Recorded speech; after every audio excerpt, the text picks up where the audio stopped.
Okay, so, Oh my God. Travis, what is setting that off right now, man?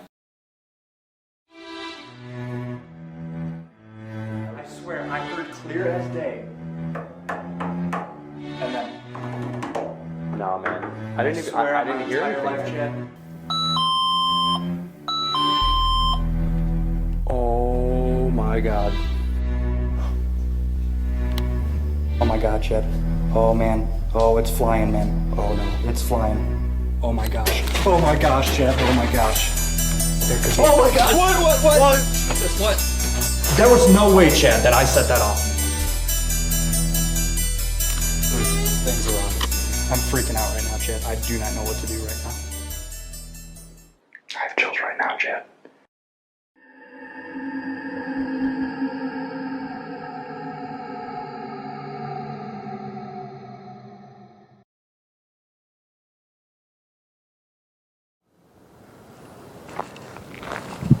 Bartonville, Illinois is a small town here in central Illinois.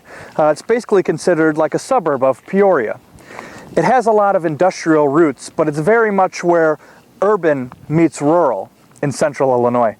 The community is now home to many families and people that make their lives here.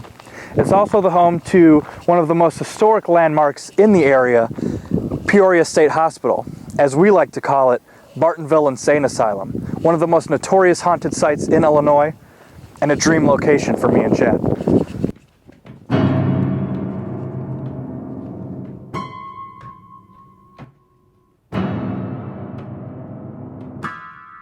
The hospital's stages of construction were completed in 1902 and began operations in February of the same year as the Illinois Hospital for the Incurable Insane.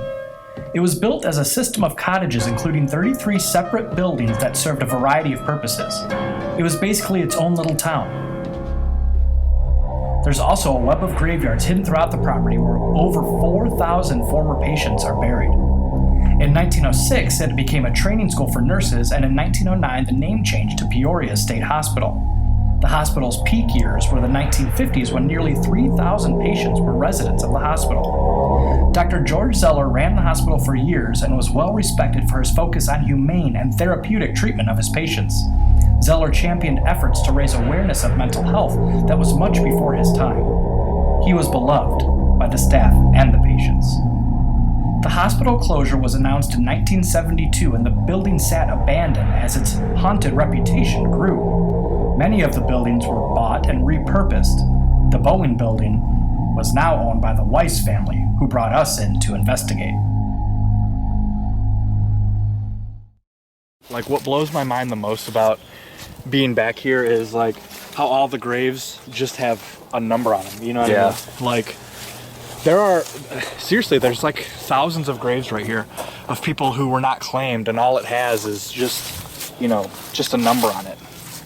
No name. All of these people had stories and lives that we'll never know. You remember when we were so new at it? Like, this was like the first big place we ever came. Right, exactly. The first EVP we may have ever caught was standing here, right over here, in these tombstones. What is your name?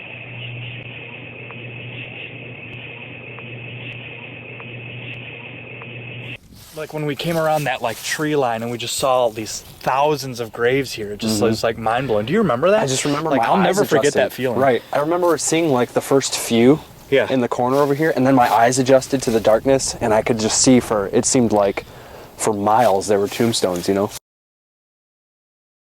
What's amazing to think about is of the thousands of people that are buried in these cemeteries in the woods, every single one of those people has a story. One thing that sticks out though are some of these graves where people leave flowers and gifts, such as Bookbinder. The story of Bookbinder has become a local legend and part of the folklore of the asylum. And you can see his grave here is left with gifts and flowers. But everyone has a story. I wonder what their stories are. Manuel Bookbinder is the official recorded name of one of the asylum's most well-known patients and ghosts. However, around the asylum, they just called him by his nickname, Old Book. Old Book is said to haunt the cemeteries and a specific tree, and ghost stories including him are well documented, including stories from director of the hospital himself, Dr. George Zeller. The story goes that he was given the name Manual Bookbinder because, as a mute, they were unable to find out his real name, so they called him Bookbinder due to the time he spent working at a printing house before being brought to the hospital. Old Book was a staple of the hospital and a favorite amongst the staff. During his time at the hospital, he helped work as a gravedigger for patients who had died.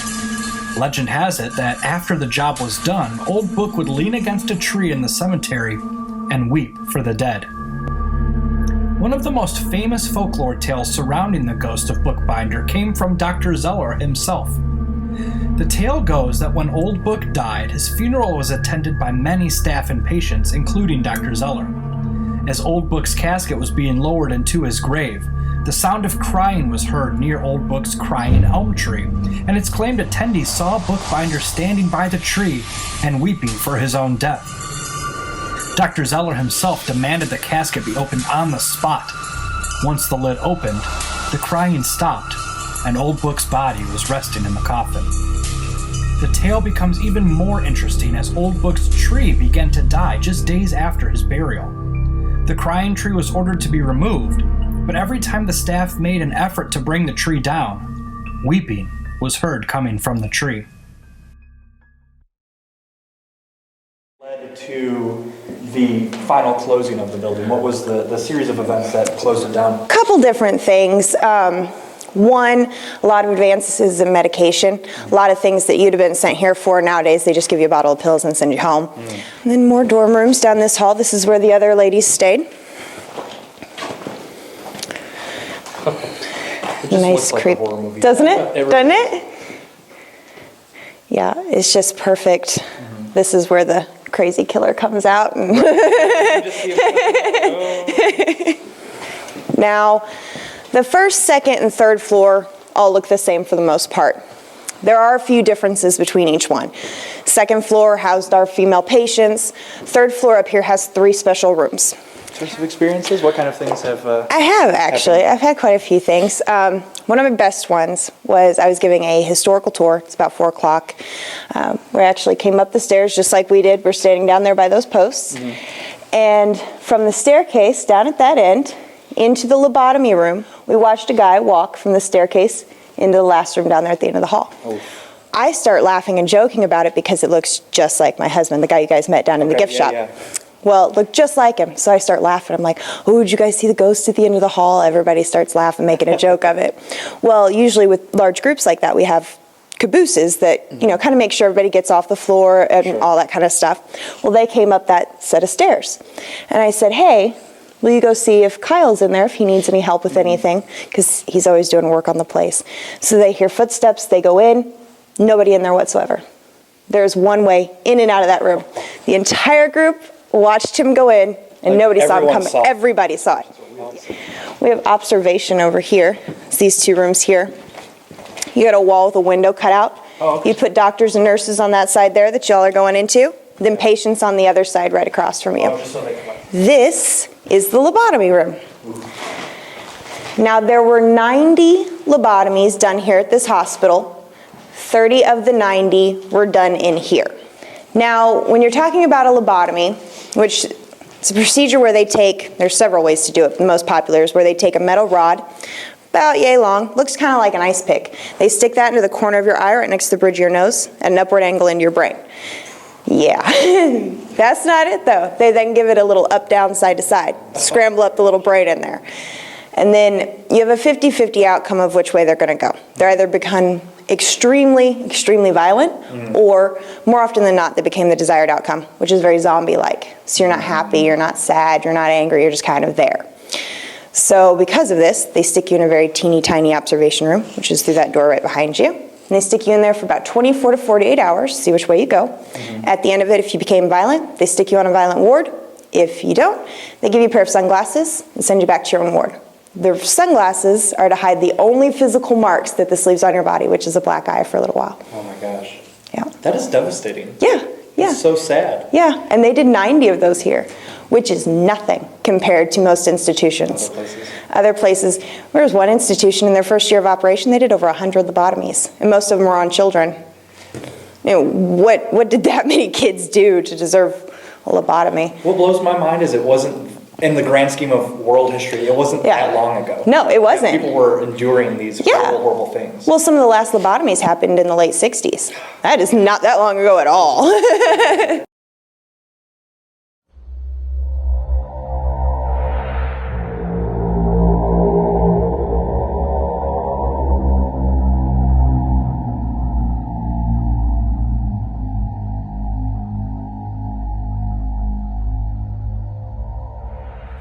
So, Chad and I are starting the investigation now. We're going to cruise up to the 3rd floor, which is where Trish told us there was a lot of activity. So we think we're going to go set up our motion sensor in the lobotomy room and go from there. The lobotomy room, man. I think that's where we're going to get some action. Oh my gosh. Oh my God, there it is. All right, Greg and Ice. Now you can see pretty clearly with our night vision and full spectrum light, but our eyes are seeing pretty much pure blackness. So for us, it's like we can't really see what's going on. Dude, oh my gosh. Man. Look at the stroller, man. Is that not terrifying? Oh. Hey, what if, man, we're like, we're walking down here, man, and you just see this thing like, or like, what if we go in a room, man? Like, what if we go in this room here, and then it just like rolled in behind us? Get me out of here, man. The 3rd floor is gonna be like no joke though, man. Yeah. I could just feel it up there, man. I felt it up there. I definitely felt it down in the basement as well. Yeah. Like the autopsy room. Yeah. But up here, man, it's definitely heavy. It's up like here. it's a different feeling up here, I guess. Yeah. Oh my gosh, man. It's even darker on the 3rd floor, that's for sure. Oh my gosh. She said over 4,000 people are buried in this campus. All those people died, came through here, and had their autopsies in here. Shh.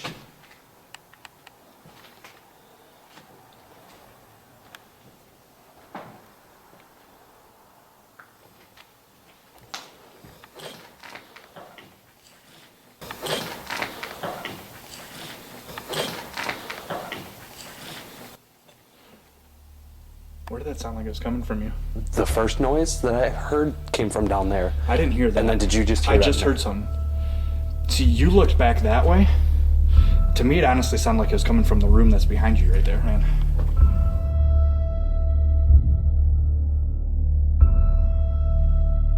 Remember she said that like the doctors would be on one side of the glass and the patients would be on the other side and they would observe them? Definitely.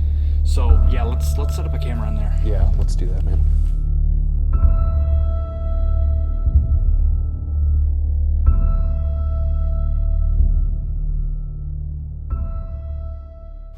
All right, man, the lobotomy room. Gosh, man, I don't like being. Man, I'm getting a bad feeling. Yeah, right now, I am too, man. I am too. Hold on. I don't like being next to these like openings for some reason, man. I know, man. Here, stand over here, man. Let's get over by this staircase. I'm getting a bad feeling right now. I am too, man. Get me gone right now. Man, like right in those openings right there, I just feel like something was like out of the corner of my eye, man. I felt like you know how you can feel something, just human instinct, that there's something near you. I just got like that feeling. And I feel like I'm sensing movement, man. I am too, man. All right, man, I need you with me. Hey. On the reel right now. The lobotomy room's down there, man. You want to go take care of that right now? Oh, shh. What is that? Hold on, man. You heard that, right? I definitely heard that. That was the same noise, man. All right, let's get this lobotomy room out of the way, man. Yeah, man. Dude, Chad. I need you to be with me. Real stuff, man. I'm feeling horrible right now. I need you to be with me, though. All right, I'm let's serious. do this. Yeah. Oh my gosh. I hate having anything All right, to my I don't back. like this over here. Like this right in here, man. I'm getting the same feeling. I'm getting the same feeling again, man. I need to get out of this hallway. Dude, walk it out, man. I need to get out of this hallway. Go. Hold on, man. Wait for me. Oh my God, I need you, man. Oh my gosh, dude. It's intense right there, man. What's wrong, man? It's heavy right there, man. I felt like the same feeling. Did you? Yeah, man. All right. I can't see anything, and I got stuff in my hand, so I need your light. All right, we're coming in. We mean no harm, I promise. We're just gonna try and document a couple things here. Oh my gosh, man! I just don't feel good I don't out like that it, hallway, man. I don't like it, Travis. I need to see in that room right there. We're probably just letting our nerves get the best of us right now. We just started. We're okay, man. Like let's just take a deep breath. Let's focus on setting up our equipment, okay? All right. Yeah, let's do it. And here we're gonna set up our motion sensor. Chad's setting up the camera here in the lobotomy room so that you can see the whole room, and then we're going to set up the motion sensor over there. This room has actually had apparition spotted, so you know it might be a good spot for us to capture something. All right, and real quick, this is the first time you've seen us use these. The way these are going to work is we are going to actually be holding this remote throughout the entire building. So if this motion sensor, which you see is going off because Travis and I are standing in front of it, if that goes off, we are going to be alerted anywhere we're at in the building. Yeah, it'll send a signal so it'll beep for us. So I think what I'm gonna do, man,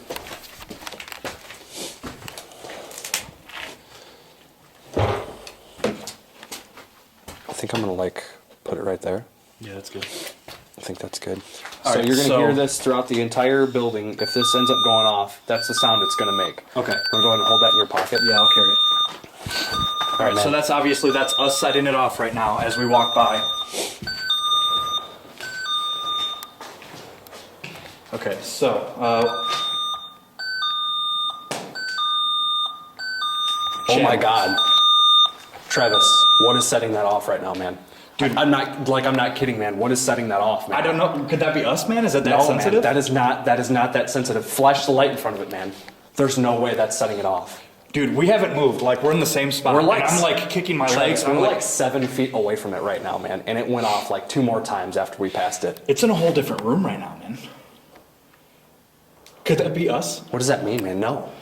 But look, okay. We're in the same spot, man. Yeah, we haven't moved.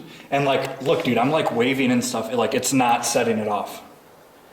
Hold on, man. Let me okay, just to kind of like debunk this, I want to walk through real Okay. quick. Give me just a second. I want All to right. walk through just to see.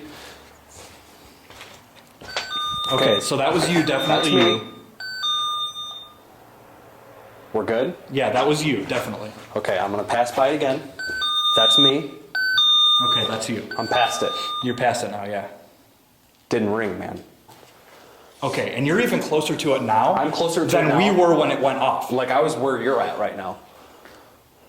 You want to give me the camera, man, and see? Yeah, if- here, you take the camera. I'll go test it out. Do you want the motion sensor too, or should I carry that? Yeah, you can go ahead and carry it, man. Okay, so I'm gonna walk through now. I'm gonna walk through and see if it sets it off.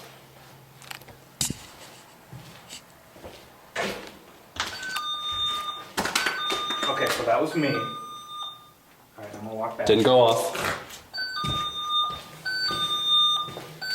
All right, so we should be good, right? So now, like, we came farther. Are you kidding me right now? Oh my gosh, Chad. Are you kidding me right now? We're farther away now. What is around you, man? Why did that? There was no way, Chad, that I set that off, man. Are you kidding We're like me? farther away now than then. Like, there's no way that I set that off. Dude, our battery is legitimately dying right now, man. What? It's legitimately dying. We got- have like 4 minutes left, man. Are you serious? Wait, okay, Chad, hold on. So you're telling me that the motion sensor's going off when we're nowhere Yeah, near it, yeah, man. and now the